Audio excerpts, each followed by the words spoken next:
Hello there, welcome to your bow hold tutorial. I'm about to help you out. Okay, so here we go. First thing we gotta look at is our bow. I'm holding it in my left hand. Don't let the mirror image effect of the computer confuse you. This object here at the end of the bow, this is called a frog, this black object.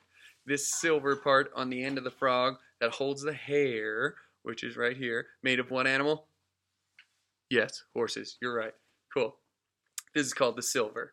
Now, right here, this black kind of wrap around this wooden part called the stick is called the grip. Good. You got everything you need to know now.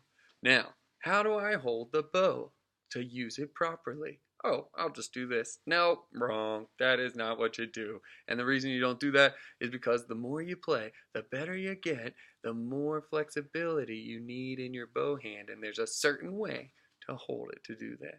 So, the first way to learn how to do this is to take your right hand, your bow holding hand, and just start flicking it around like you're trying to get some icky goo or some water off of your fingers, and feel how relaxed that hand is. You feel that? That is how relaxed we need to have our hand all the time. Now, I have a story that I like to use that helps us figure out how to get our hand on here. So, meet the floppy jalopy octopus. This hand is the floppy jalopy octopus. He just kind of swims through the water nice and relaxed.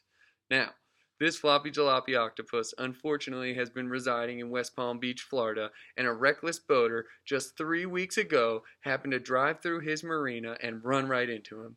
And unfortunately, he lost 3.5 tentacles. Now, he has 4 full-size tentacles right here, and 1 half-size tentacle in the back. That leaves this octopus with 4.5 tentacles. So, here's the front view of our bow hold. This little unsuspecting frog on the back of our bow gets caught in the tentacles of the octopus. But this octopus doesn't eat frogs, so he doesn't snatch around him like this. Instead, he decides he's gently going to carry him to safety out of the ocean.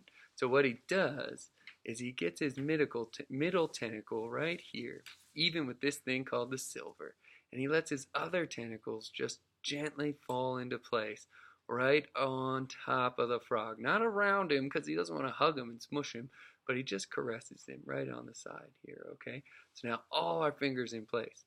All our tentacles have spaces between them. They're not tight together like this.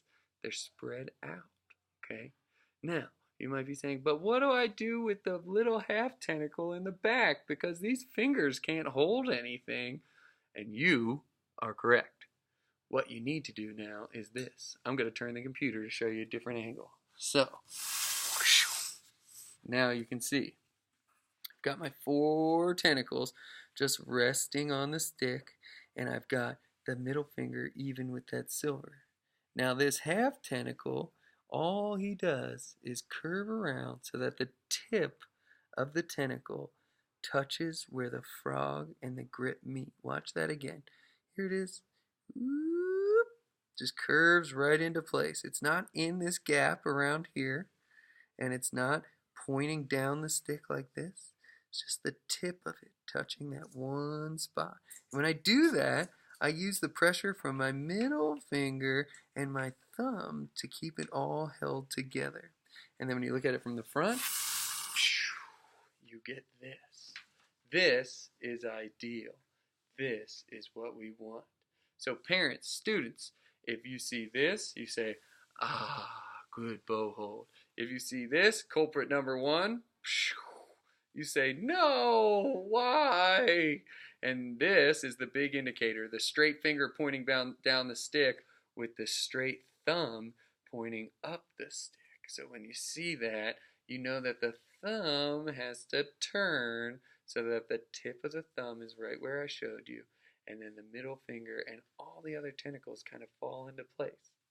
What you can see is that the thumb is the true culprit for getting things out of place.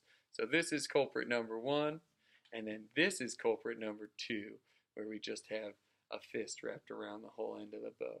So, hope that helps, and I'll see you in class.